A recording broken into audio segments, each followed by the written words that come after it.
Well, it's great to have everybody here. I'm glad we had a great opportunity to have a very special guest with us today. But before I get started, I just want to kind of go over what we hope to accomplish here. I'll probably give a few minutes, just an overview of our review of our 75 years that seems like it's kind of come and gone, and we're looking forward to a number of great years ahead of us, but we'll talk a little bit about that. We'll ask the governor to come up and say a few words, and then we're going to open up the floor for a few questions for the governor to question and answers that you might have that you'd like to ask the governor. So that'll be the kind of the format, and then we've got a gift for you as well, Governor. I think every one of them in there is under $1. So again, I want to say I'm very glad that everyone's here with us today. It's a way that it's just been kind of a phenomenal past year of celebrating our 75th. But before I really get started, what I want to do is I want to say thanks to John and his committee that had organized just a number of events from things that we've done internal to external. So John, if you could stand up along with the rest of the committee members that served on our anniversary committee this year, I'd appreciate it.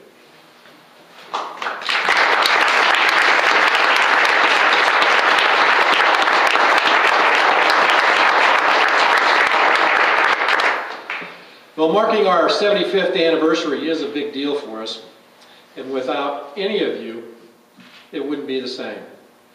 Because we're not a company that's all about one person or about one product, we're a company that was founded on a basic principle that we're all one family. So it really does mean a lot to us and the Storey Kenworthy family. 75 years ago, this company was started by my grandfather, and I want to say there's 3 core values that I think it was centered around. And my spelling may be wrong, but they all start with a K. I'm rather biased. The first value is character. And that's the way everyone at Storey Kenworthy conducts our business, not only within our group, but also externally to all of our customers that we serve. We know that as employees, and we know that our customers do have choices. And we want to make this the best place to work, and we want to make this the best organization to serve our customers. Next is commitment. And we're committed to excellent products and services to our customers. And we also recognize that without our vendors that we supply, that we depend upon, as well as all of you, we know that the value of those products and services would not be recognized by the customers that we serve. So again, we look at the integral part of how you work and support those values. We also make sure that our customers, through you, understand that we're here for the long haul, and we're here to provide them with great value and, again, great products and services. And finally, the community. We know that without the community around us, we really would have no value or no purpose of what we do every day. So it's very important to us that not only do we stay committed to the various places, as I mentioned the governor today, we've now got 9 locations, which is a little unique. Instead of people contracting and restricting, we've actually expanded our location, but we're also investing in all those communities that we serve. Again, very important to all of us. As many of you know, a few years ago, we had another individual join our ownership of our organization. It was Glenn Oberlin. And I'd like to say that we added another value there, and that starts with an O, which is obsessed. We're absolutely obsessed. As you know, Glenn, we're absolutely obsessed with doing what we do. We're very passionate about what we do every day. And again, it translates to our customers on how privileged we are to work with them and serve them. And finally, most recently, my daughter. So I added B on there for the best, that we want to be the absolute best in our products, in our employees, and as an employer, we strive to be the best at what we do. I don't know how many of you know, but probably only about, somewhere from the research that I've done, somewhere between 10 to at most 15% of all businesses never make it to a third generation. And I think with Nicole, shows our commitment that we're going to be here for a long time. Talking about investments, you know, one of the key things that a business such as ours, in order to get to where we go, it doesn't happen without reinvesting. And we try to take our profit, it's important to make a profit, and reinvest that. And we reinvest it in our people. Again, without you, the value that we have could not be transferred to the customers that we serve. So I'm pleased to say that this year we're not quite there at the end yet, but we're going to be able to make a contribution to profit sharing to all of our employees to again look out for their financial future as well. We're also investing in our infrastructure. We know that technology and our business software platforms are important to us so that we can provide value through efficiency and productivity improvements that these systems bring. This upcoming year, we're going to be going into a complete revitalization of our office product software platform, BMI, and many of you will be affected by that, and we're extremely excited about, again, some of the benefits that this kind of an investment brings, not only to our organization, but will also follow through to all the customers that we serve on the office product side. And we're also investing in our facilities. As I mentioned, we're expanding. We have expanded to where we've got 9 locations. We know that every time that we make an imprint or a mark in a particular community, that in some cases adds additional jobs into that local community. Governor, I don't know if you noticed as you drove up, there's a for sale sign on this building out in front. No, we're not leaving. We're actually growing. We're looking to be able to expand our facility and our footprint by twice of what we have right here. We've got a 48,000 square foot facility, and we're in our plan is to, as soon as we can find a buyer or lease this location, then we will be moving into a larger 100,000 square foot future again here in central Iowa, which we know is something that will again need to bring on additional trades and services in order to get that accomplished. So again, we know that we're impacting the communities that we serve. So again, all in all, I want to say that it is our success that we know is very important to not only help all of you, but also to help all the citizens and the communities that we serve. And again, think about it. Without this group, you know, think of all the people that we touch, whether it be our customers, whether it be the communities that we're working on our special service projects. Again, we have an impact and we do make a difference, and we're all very, very proud of that. Our business is also an example of how a locally owned, multi-generational small business can help improve the quality for all in Iowa. However, we do face a few challenges, and some of those challenges are things that are not new. We'll be faced with them in the past, we've been faced with them in the future, we'll be faced with them. We know that there's a lot ahead of us. But as a small business, one of our ongoing efforts and challenge to the government leaders in the business community is to stress the importance of promoting the economic benefits of buy local initiatives. A recent study by an economist at Iowa State University showed that $7.2 billion on an annual basis leaves the greater Des Moines Golden Circle area every year. In this study, if they showed that if the businesses and the government could shift just 5% of those purchases and keep those here in Iowa, it would be an annual revenue estimated at almost $362 million each year. Again, I'm only talking about the Golden Circle if this study was done, so just imagine if this was expanded to be a statewide initiative.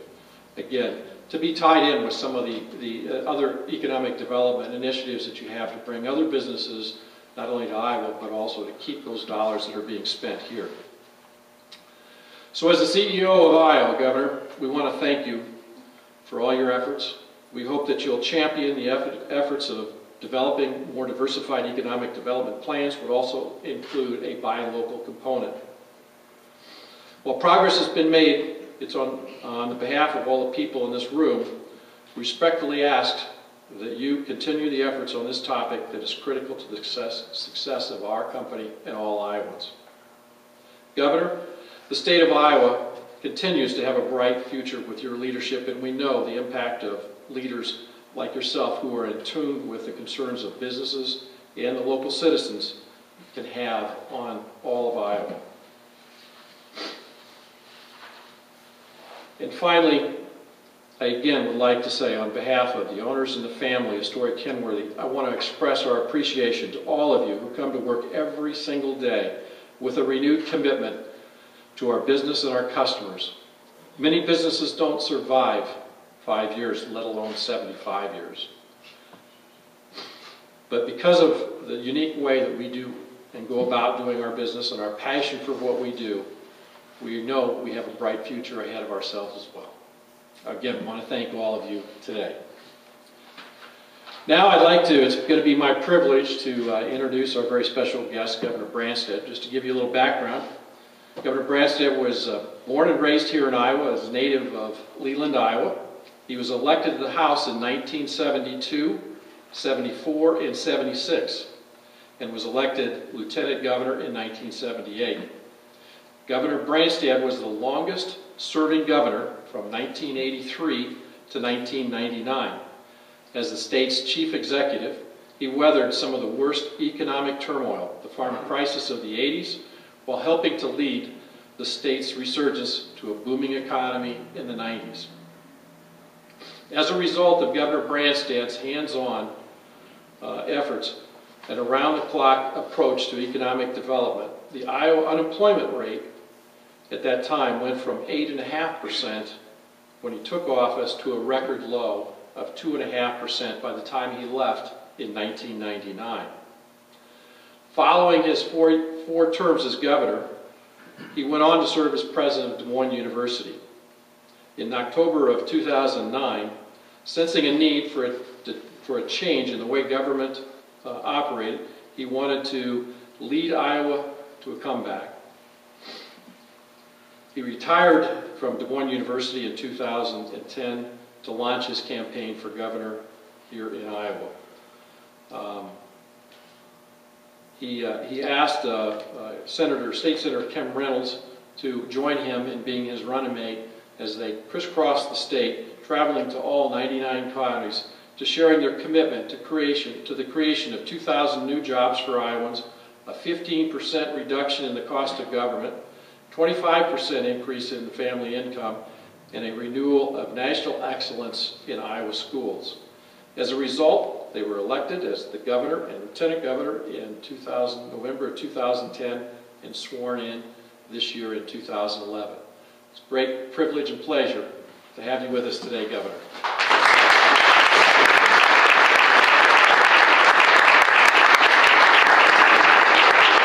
Well, thank you very much. Thank you for that great overview of the wonderful success you've had in 75 years.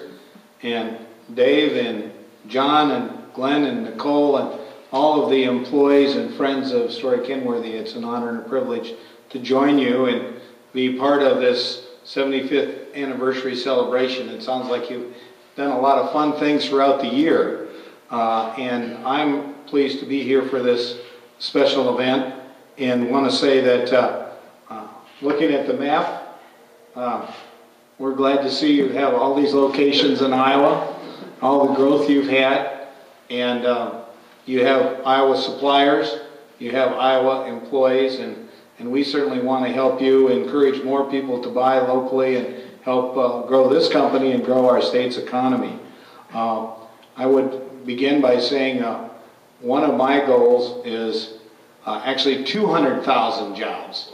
That's right. Well, it's a very ambitious goal, but I think that's what we need to do over the next 5 years. We want to raise family incomes by 25%. As we reduce the size and cost of government and really restore Iowa's leadership position in education, we want to be best in the nation. And we also understand you also have a very major health initiative, and we've set the goal of being the healthiest state in the nation. We had the Start Somewhere walk a few months ago, and now we're going to have a lot of other activities coming forward. But we want people to take ownership of their own health and we need to really do all we can working together to try to make Iowa the healthiest state. And I think that will also be a great asset as we work to attract more business and jobs. Because if we can show the world that we are the healthiest place to live, to work, and to raise a family, that makes it more attractive for other businesses to want to locate here. It's always wonderful to come to a family-owned business. It's not easy for any business to make it in the up and down world that we have today with all the changes and all the challenges. But for a family-owned company, and then also adding Glenn to the mix, but also just the way you've treated your employees and the way you involved them and the way you're involved with the community, all these things are why I think you've been successful over this time. And this is very important to us as a state.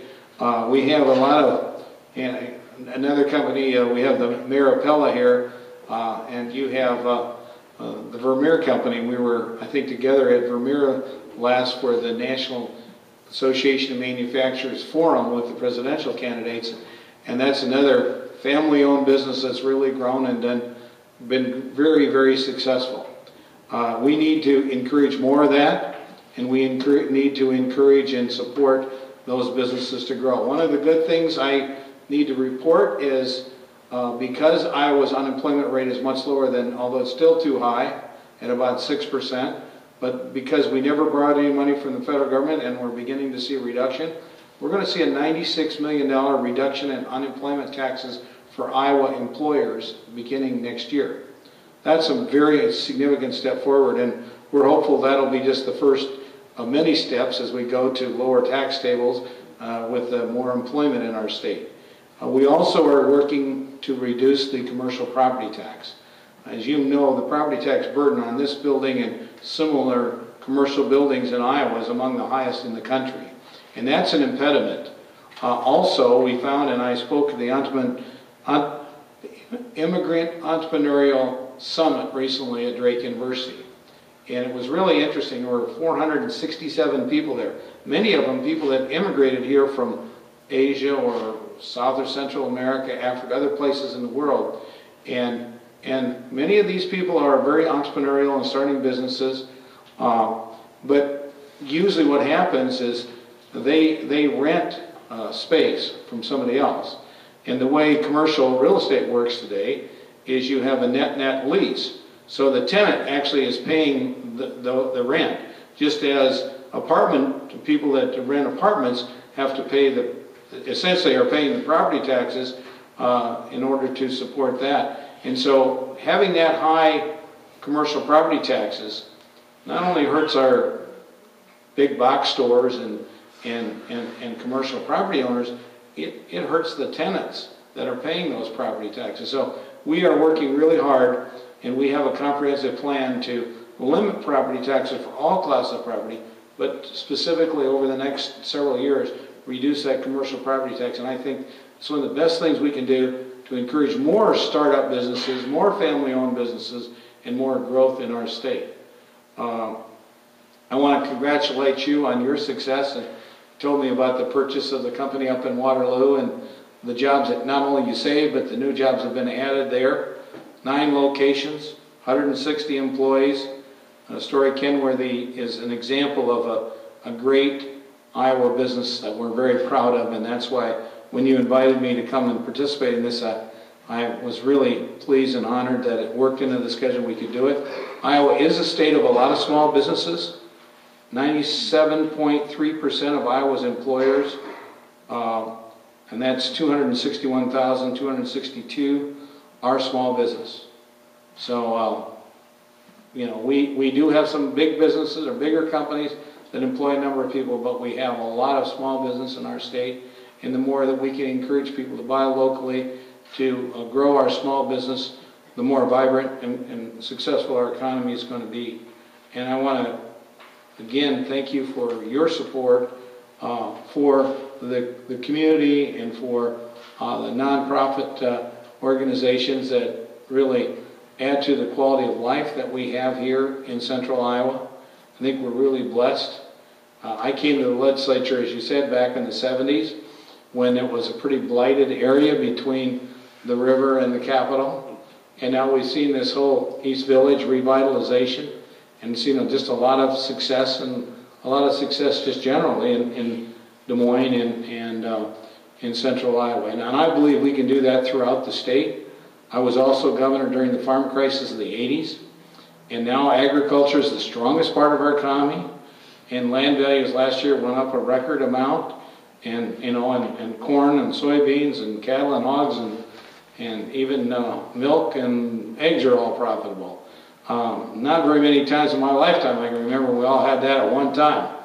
But there's also a great opportunity for us to add value to what we produce. And one of the great opportunities is attracting companies that will make new things out of what we produce, corn and soybeans, and that is an exciting opportunity. But then there's also the need to supply the furniture and office supplies for those companies, and also and I did not know that you were the premier ballot printer. So I want to thank you very much for that. Having been through this many elections, I learned something new here today. And anyway, the quality of those ballots is important, especially for guys like me that have been through 12 contested elections. But I do want to say congratulations to all of you.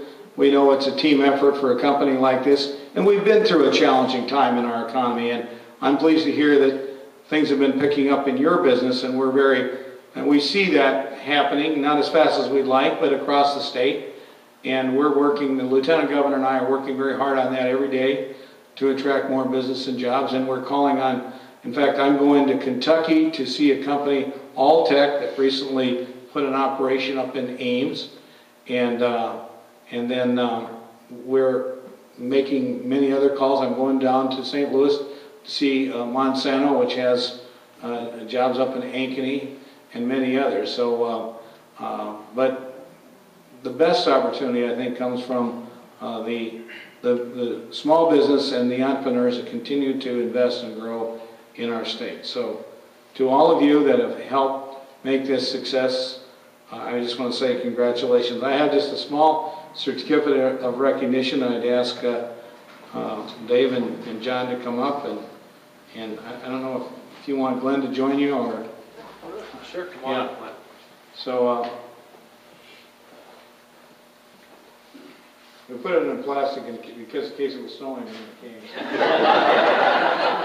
Thank you very much. Congratulations. Thank you very much.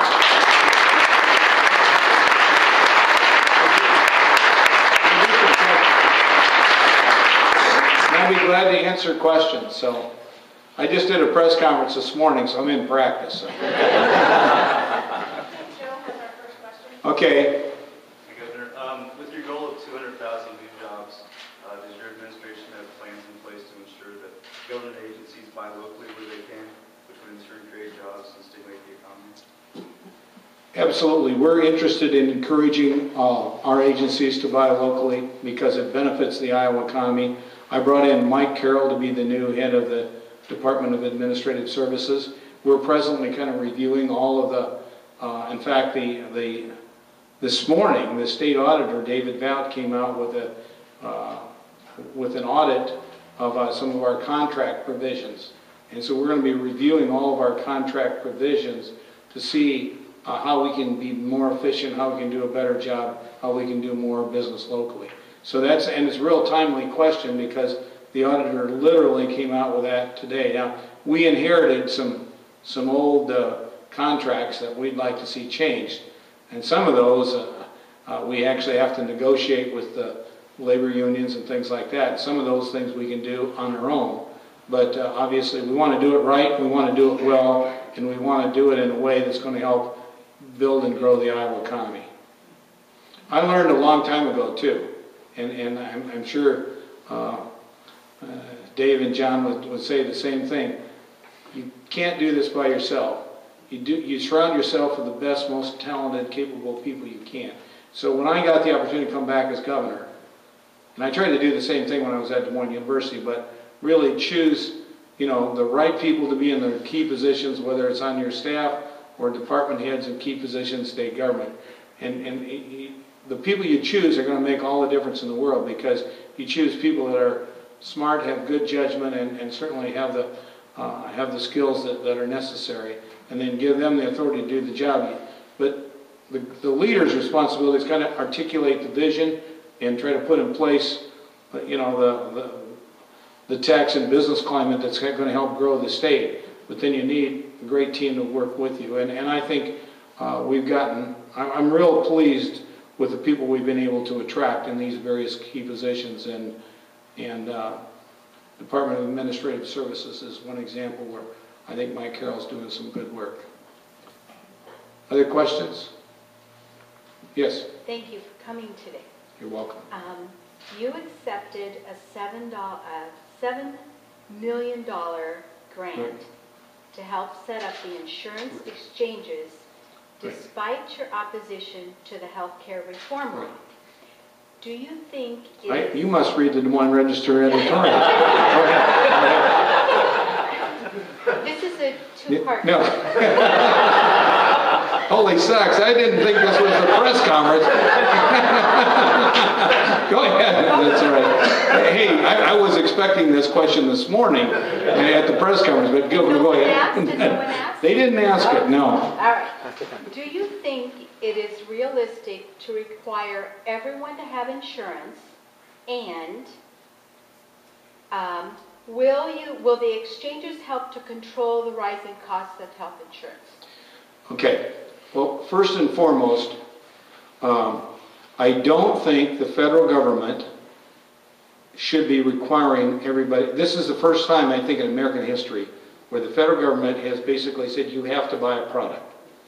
I joined with, I think, 25 other states in challenging this so-called federal mandate. That is going to the Supreme Court. We won this case at the lower level, and it's been appealed on up, and it's going to be decided eventually by the United States Supreme Court. We don't know, and I'm a lawyer. I haven't practiced law for a long time, but I've been to court enough times to know you never know for sure who you're going to win or lose a case like that.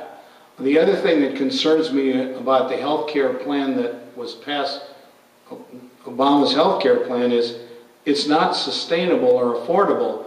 It would add over 100,000 people to the Medicaid roll in Iowa.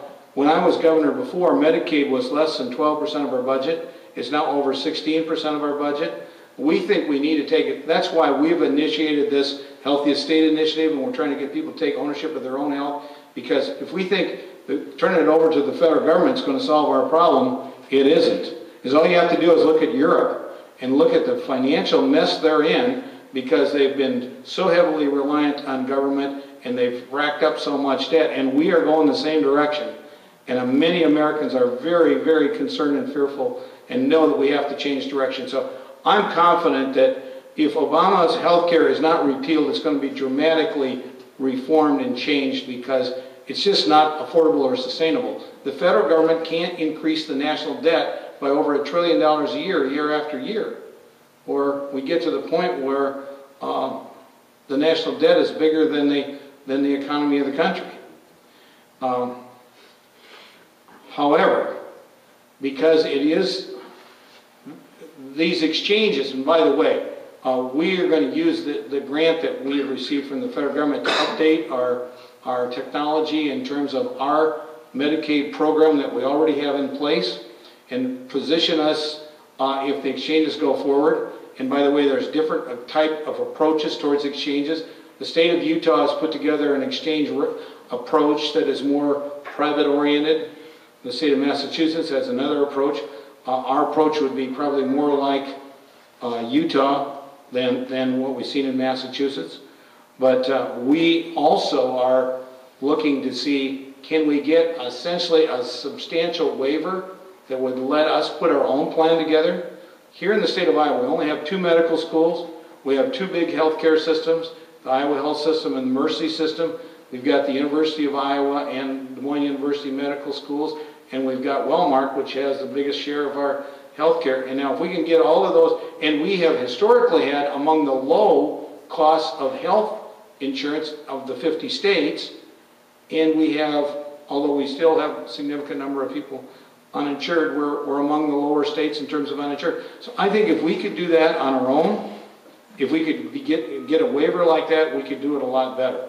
But in the meantime, we have to deal with the reality of where we are, and so based on the recommendations coming from Department of Public Health, Human Services, and the Insurance Commissioner, all of whom I've had working on this, they felt it was appropriate for us to request the federal grant, which is about $7 million, and use that to upgrade our technology for the Medicaid program and be prepared if we need to go forward with the exchange, which is supposed to start in the year 2014. But I'm absolutely convinced that by the year 2014, with the federal budget situation where it is, there's going to be substantial change made in this. I think it has to, because I don't think there's any way, because as usual, the federal government has grossly underestimated the costs of this, and it's not sustainable or affordable. I just met with a guy from the Pentagon today, by the way, and national defense is going to take a significant cut. And he told me something that I thought was really interesting. He thinks that we could, and he thinks if we did things, if we restructure things, we could reduce the defense budget by probably 20%. And I think we're going to have to do that probably throughout a lot of government. I'm happen to be a co-chair of this Council of Governors, which is advising the Defense Department on the National Guard and the reserves and that sort of thing. And we are blessed to have some among the greatest National Guard in the country, of course, many of whom have just come back from a significant deployment. Okay, other questions? Yes? Governor, what can we as citizens of the state of Iowa do to help the state's economy? What can you as citizens of the state of Iowa buy locally? Okay, that's the first thing. Buy locally. The other thing would be to, I guess, look for investment opportunities locally as well, and help us to reduce some of the tax and regulatory burdens. So if there are problems that government, if there are impediments that you see from your job that we in government have put in place, we're going to be doing a review of all our existing rules and regulations with the idea of, we know the state has a responsibility to protect the health, safety, and well-being of our citizens, but we want to do that in a fair and reasonable way, and we don't want to have unnecessary burdens that are really going to. So I have already, by executive order, said we want to have a jobs impact statement on all new proposed rules, but we're going to review all the existing ones too. So if you could help us identify things there that we could do differently or better as a state, and then also help us convince the legislature that we need to change and limit property taxes. And we don't want to pull the rug out from under local governments, and the state is willing to provide assurance that local governments are not going to lose revenue. But we do want to limit property tax, and I think especially in this economy, I think it makes a lot of sense to do that for all classes of property. But we have to, since our commercial property tax has been really out of sync for over 30 years, we have got to make dramatic improvement in that. And I think that will do a lot to encourage the entrepreneurs and the startup businesses to locate in our state. Other questions? Thank you, Governor. What are the biggest issues you would like to see resolved or changed in the next legislative session? Okay, we just talked about one of them, which is the property tax issue and limiting all classes of property and reducing the commercial property tax over a period of years. The other big one is the reforming, revitalizing our education system. We talked about that at the press conference this morning. We had an education summit last summer attended by over 1,600 people. We've been doing town hall meetings about that. We did a survey, Department of Ed did a survey among, and I think about 600 of the 1,600 did the survey, and basically we have a blueprint that we've been going around the state talking about how we can revitalize the education system. You've probably read some of the things about it. One of the things we want to set higher standards to become a teacher. We want to do a better job of preparing people to be teachers and administrators. And I happen to have a daughter that's a third grade teacher, so she and I have had a lot of talk about, a lot of discussion about this. But I think we have to set high expectations and standards. And then also in student achievement, we need to have a more effective measurement. We need to have, first of all, high standards, and then we need to have effective measurement system to measure what students are achieving, and then be willing to make the adjustments and changes we need to, and be able to promote the good teachers. But if you have one that's ineffective or incompetent over a period of time, and you do what you can to try to help them improve their skills, they need to also be removed from the classroom for the benefit of the kids. We also need to encourage innovation and the use of technology, and we also need to respect the fact that people learn at different rates, so we need to have differential learning opportunities where kids that are really bright and can move ahead and can take on additional material and also get college credit through dual enrollment while they're still in high school. From Boone, Iowa, where my wife and I have a log home, when I got to Des Moines University, I met the youngest student there. Her name was Katie Howe. And I said, "How did you get to medical school at age 21? Well, what happened is she went through, she got enough credits while she was in high school to graduate from DMAC Boone, same time she graduated from high school. And then she went to Iowa State and got her pre-med courses that she needed, and then she was at Des Moines University. And I'm proud to say she's a great success story. Not only did she do this, she has two younger brothers that have done the same thing. They've all gone to medical school at Des Moines University. And she has completed her residency out in Las Vegas and come back, and now she's an emergency room physician at the Boone County Hospital where she grew up. So it's a great example, and that's the kind of thing that we need to encourage.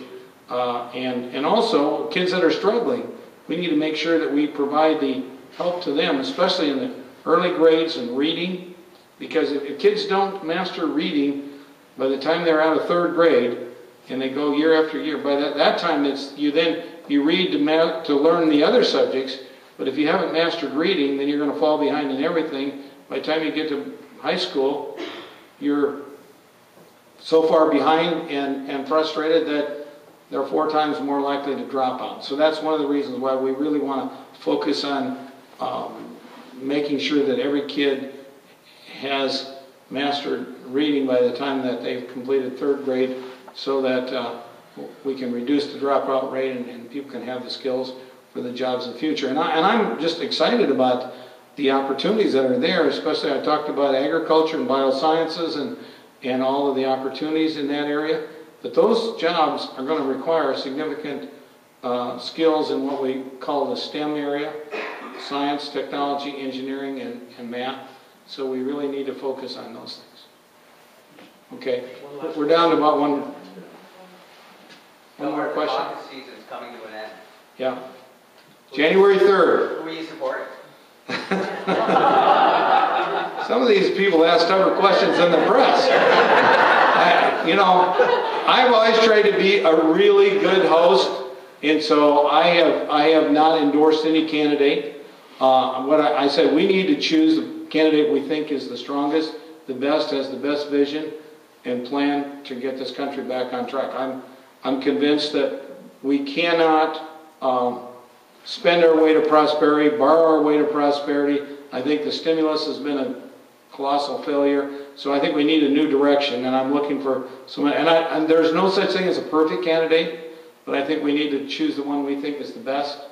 And I think there are several good candidates, but I'm not going to probably endorse anyone. I think let the people that go to the caucuses, and I would certainly encourage people to go to the caucuses, participate and express. And we have this great opportunity in Iowa because we're first, and everybody's looking at what happens here.